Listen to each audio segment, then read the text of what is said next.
Hello guys, today is March 14th. Let's continue our Pinocchio book reading series. This time I said right from the first time. Uh,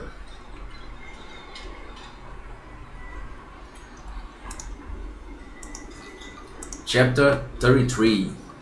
Pinocchio is trained for the circus. Finding that the door is re- finding that the door Finding that the door remained shut, the little man burst it open with a violent kick, and coming into the room, he said to Pinocchio and Candlewick with his usual little laugh. Well done, boys. You brayed well, and I recognize you by your voices. That is why I am here. At these words, the two little donkeys were quite stupefied and stood with their heads down, their ears lowered, and their tails between their legs. At first, the little man stroked and caressed them. Then, taking out a currycomb, he currycombed. At first, the little man stroked and caressed them. Then, taking out a currycomb, he currycombed them well. And when by this process he had polished them till they shone like two mirrors, he put a halter around them. He put halter around their necks and led them to the marketplace, in hopes of selling them and making a good profit. And indeed, buyers were not wanting. Candlewick was bought by a peasant whose donkey had died the previous day. Pinocchio was sold to the director of a company of buffoons and tightrope dancers, who bought him that he might teach him to leap and to dance with the other animals belonging to the company. And now, my little, and now, my little, and now, my little reader, and now, my little readers, you will have, my little readers, and now, my little readers, you will have understood the fine trade that little man pursued. The wicked little monster, who had a face all milk and milking, who had a face all milk and honey, made frequent journeys round the world with his coach. As he went along, he collected, with promises and flattery, all the idle boys who had taken a dislike to books and school. As soon as he, as soon as his, as soon as his coach was full, he conducted them to the land of boobies, that they might pass their time in games, in uproar, and in amusement. As soon as his coach was full, as soon as his coach was full, he conducted them to the land of boobies, that they might pass their time in games, in uproar, and in amusement. When these poor deluded boys, from continual play and no study, had become so many little donkeys, he took possession of them with great delight and satisfaction, and carried them off the fairs and markets to be sold. And in this way, he had in a few years made heaps of money and had become a millionaire. What became of Candlewick I do not know. What I do know is that Pinocchio from the very first day had to endure a very hard, laborious life. When he was when he was put into when he when he was put into when he was put into when he was put into his stall, his master filled the manger. When he was put into his stall, his master filled the manger with straw. But Pinocchio, having tried a mouthful, he spat it out again. Then his master, grumbling, filled the manger with hay, but neither did the hay please him. Ah, ex- ex- exclaimed his master in passion. Does not hay please you either? Leave it to me, my fine donkey. If you are so full of caprices, if you are so full of caprices, I will find a way to cure you. And by way of correcting him, he struck his leg with his whip. Pinocchio began, Pinocchio began to cry and to bray with pain, and he said, braying, "Hee haw! I cannot digest straw. They need hay. They need hay.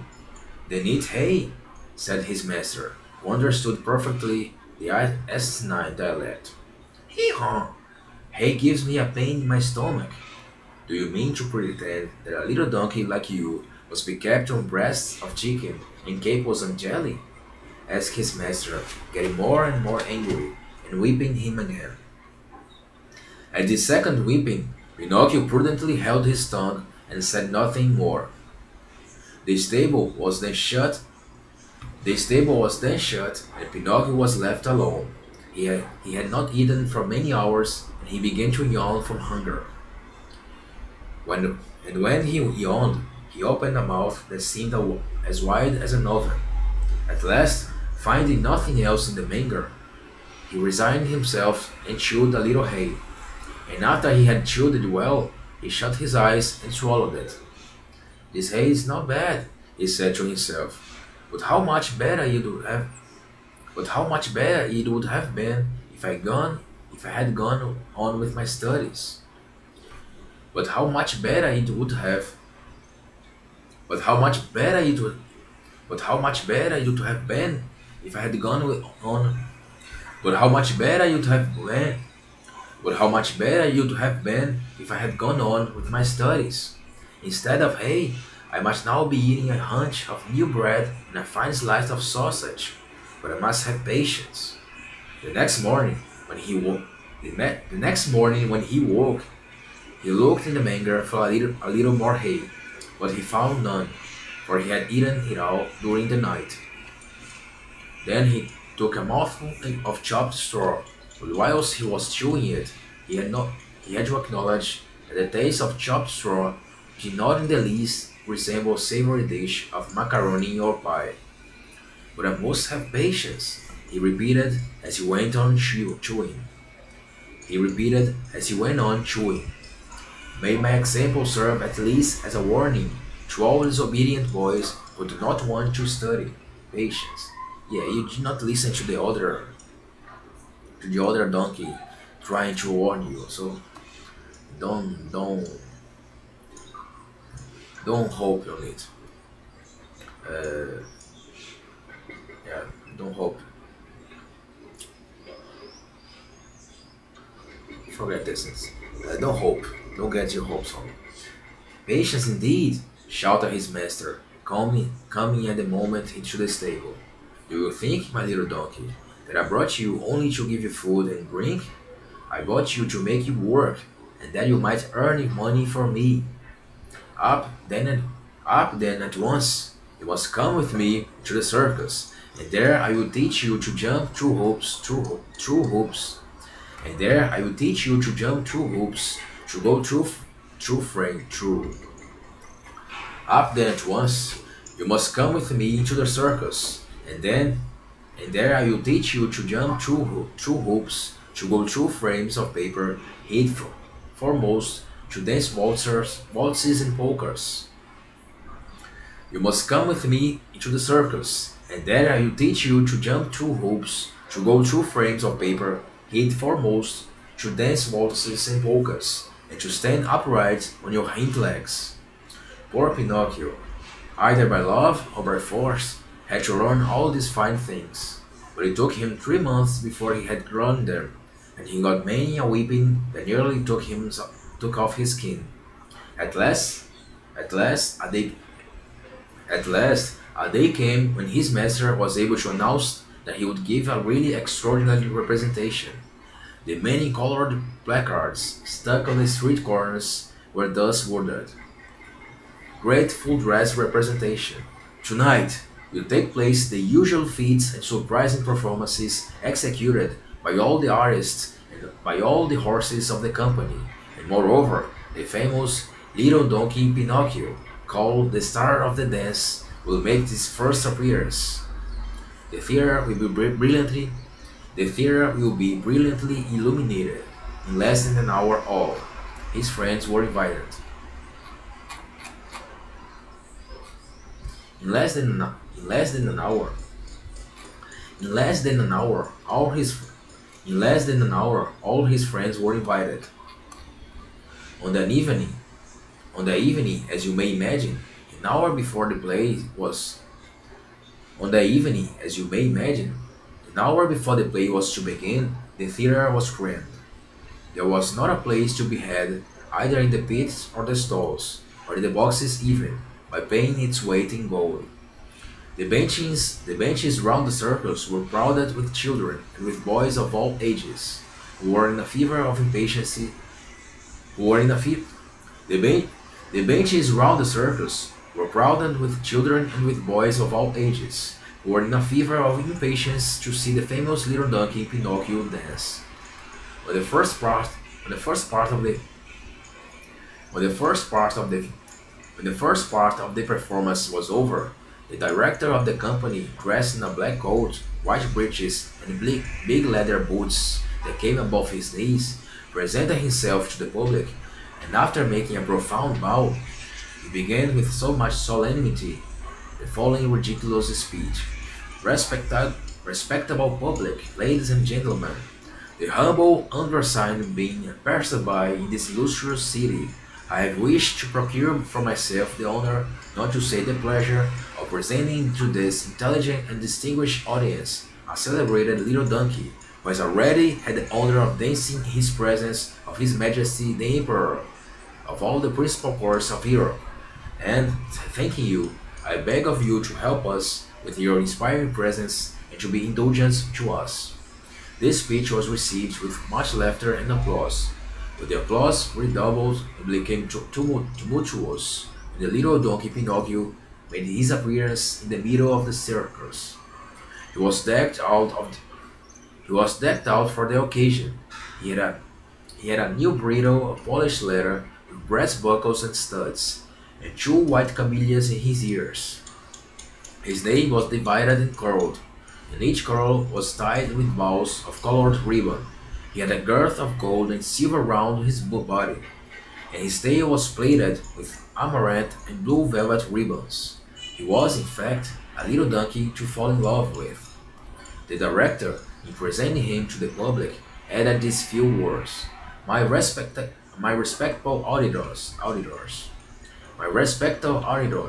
I am not here to tell you falsehoods or the great difficulties that I have overcome in understanding and subjugating this mammifer, whilst he was grazing at liberty amongst the mountains and the plains of torrid zone.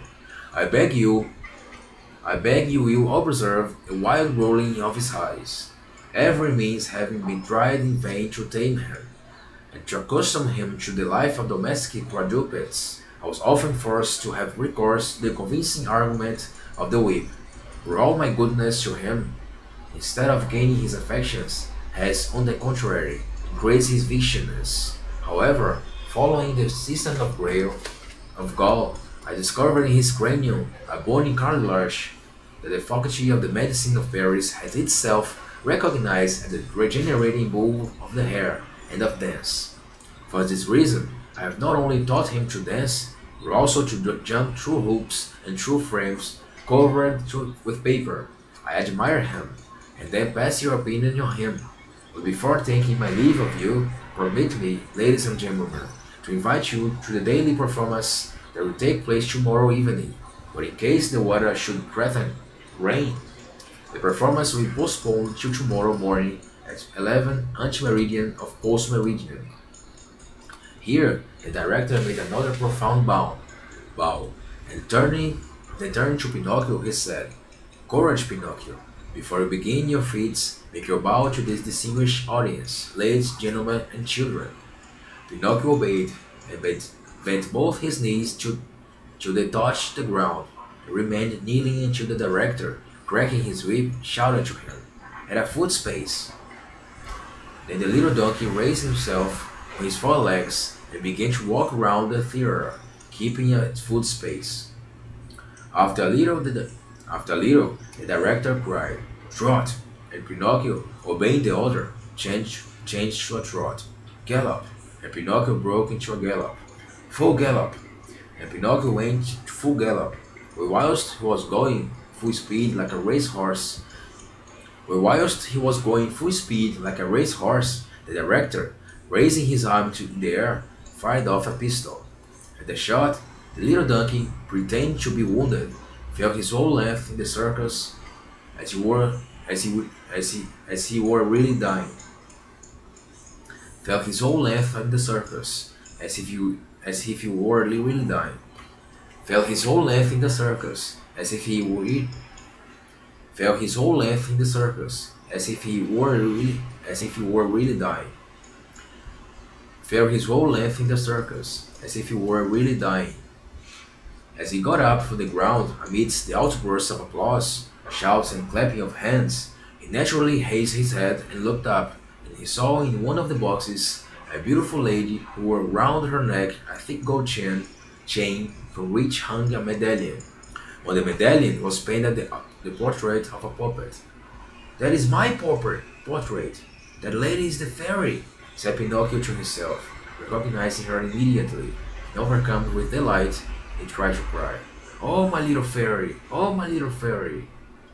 But instead of those words, a bray came from his throat, so sonorous and so prolonged that all spectators laughed, and more especially all the children who were in the theater. Then the director, to give him a lesson and to make him understand that it is no good manners to bray before the public, gave him a blow on his nose with the handle of the whip. The poor little donkey put his tongue out an inch and licked his nose for at least 5 minutes, thinking perhaps that it would ease the pain he felt.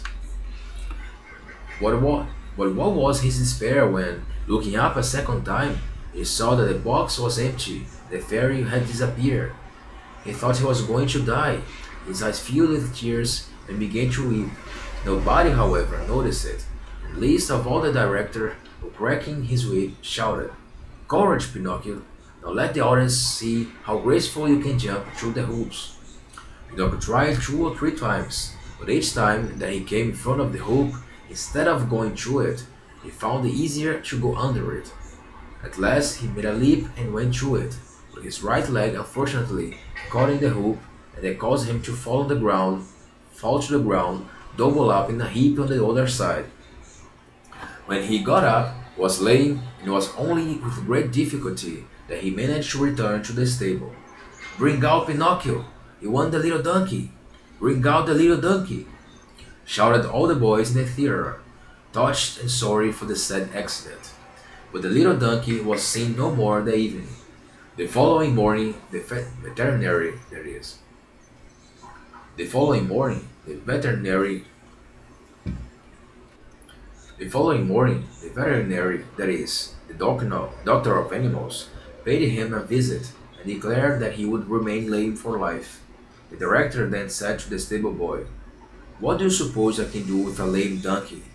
He would eat food without earning it. Take him to the market and sell him." When they reached the market, a purchaser was found at once. He asked the stable boy, "How much do you want for the lame donkey?" $20. "I will give you $2. Don't suppose that I am buy him to make use of. I buy him solely for his skin. I see that his skin is very hard. I intend to make a drum with it for the band of my village." Imagine poor Pinocchio's feelings when he heard that he was destined to become a drum. As soon as the purchaser had paid his $2, he conducted the little donkey to the seashore.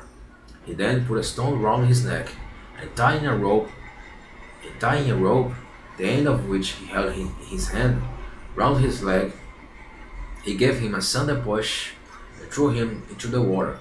Pinocchio, weighted down by the stone, went at once to the bottom, and his owner, keeping a tight hold of the cord, sat down quietly on a piece of rock to wait until the little donkey was drowned, intending them to scare him.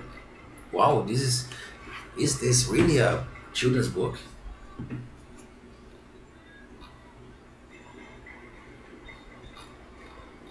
This guy just assassinated a donkey, a boy, disguised, a boy in a donkey's skin, in a donkey's body. Well, let's see if it is really a children's book in the next episode.